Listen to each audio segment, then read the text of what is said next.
We do have Congressman Paul with us. Needs no introduction.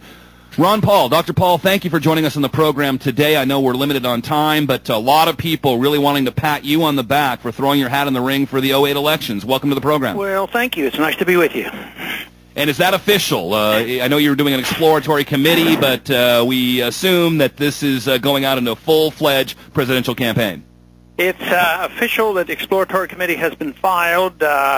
The information was put into the public a little sooner than we thought. We thought that we would have a little time to prepare and make a formal announcement, but it got out there last week, and we've had. Are you surprised at the overwhelming support you already have, and how excited people are to have you in these debates and have you part of this process? Tell you the truth, I am. There were others who were more optimistic than myself, and therefore it's very encouraging. Because running a campaign like ours will be, you don't get the tens of millions of dollars that the establishment politicians will get. But in this day and age, with the internet and radio programs and shortwave, there's a lot of people out there that we don't know about, and hopefully the surprises will keep coming.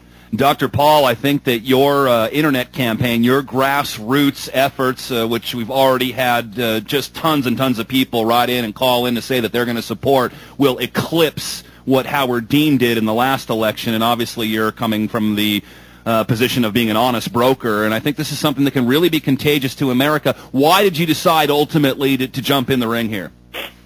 I think it was I think the election had something to do with it. Because it, to me, looked like the Republicans have awakened to a degree and said, enough is enough. It doesn't mean they've had a conversion yet, but at least they're getting pretty annoyed. And of course, I've been annoyed all along with our foreign policy as well as the Republican acceptance of increasing entitlement programs and not caring about the deficit. So the Republicans have lost their way. So I think there are people waking up in this country. I don't know how much we can do to save the Republican Party, but at least that's the vehicle that I'm using right now, and hopefully enough people will consider the Republican Party to send the establishment a message.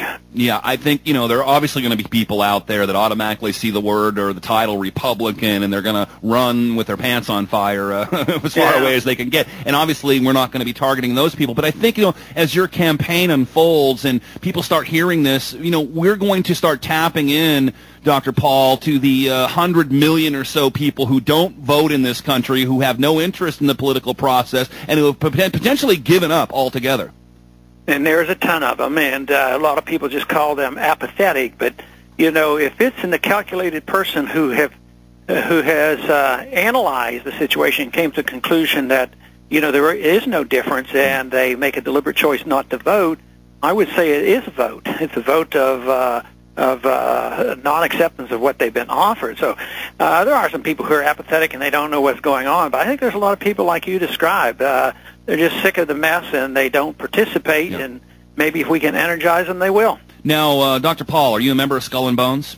No, I've been waiting on my invitation. Are you a member of the Bilderberg Group? No, maybe now that I've announced I'll get an invitation. Right.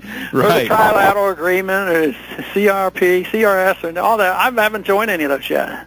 We just covered your story, the irrelevance of military victory, which also segues into the speech you gave, I believe, in front of Congress, which was aired on C-SPAN, talking about the fact that Iran can bring about the next Gulf of Tonkin incident. I'd like you just to comment on that briefly, if you could. Well, this is what I fear, is that although the American people have spoken out in the election, they're tired of Iraq, and they certainly wouldn't endorse spreading the war. At the same time, when we listened to the president the other night saying, yeah, we made mistakes, we need to change things, but he's changed things by sending more troops.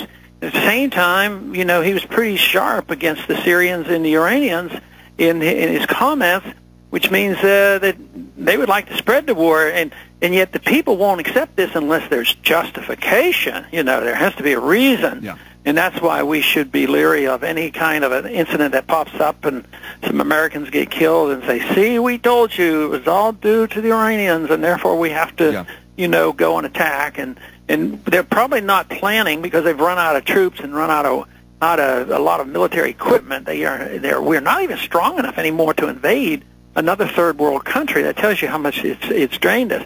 But we still have this high-tech stuff and missiles and bombs and airplanes and all of these things, and they're liable to use that, but that's going to just infuriate another group of people, and just make us more vulnerable than ever. Yeah, as General Tony McPeak once told me, he ran the air campaign from the Gulf War. We're creating terrorists faster than we can kill them. That was 2 years ago, and I don't think we've done anything to alleviate that. How was that speech received in Congress?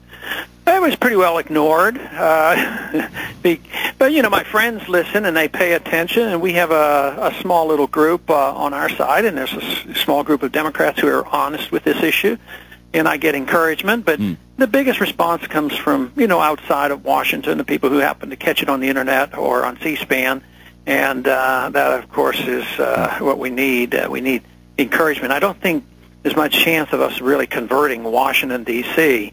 We just need to get the American people activated and willing to send a message up here so that either the members start changing their ways or they'll have new members up here. Well, I mean, you told us what to look for, and I'm glad you said that, and I'm glad it was on C-SPAN. I'm glad it's circulating heavily around the Internet. That is, again, your Gulf of Tonkin comparison speech regarding Iran, and I hope people are waking up to the possibility that this could happen, and if it does happen, and we're told that, this, again, is the pretext to go into war and move into the next theater, that people remember what you said and question the information that we're given. Dr. Paul, I wanted to take a few calls because I know a lot of people are anxious to talk to you and give you the warm and fuzzies, so to speak.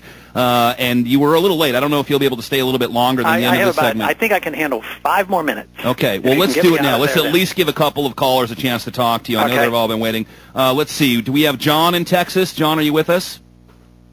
Yeah, hi, Jack. Hi, Dr. Paul. Hello. It's an honor to talk to you. Hey, I would like to plug a website that I know Alex and Jack knows about. It's called voter-smart.org. And I'm using this website to contact all of the members of the 110th Congress, including all the 50 senators. And Dr. Paul, I sent you a letter today. I'm going to read you one sentence from it.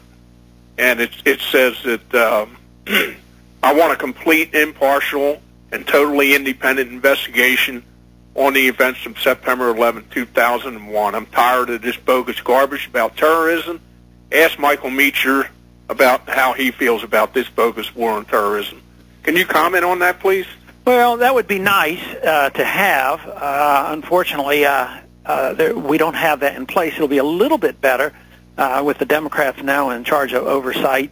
But, for top-level policy, there's not a whole lot of difference between the two policies, so a real investigation isn't going to happen. But I think we have to keep pushing for it. And like you and others, we see the investigations that have been done so far is just more or less cover-up and no real explanation of what went on.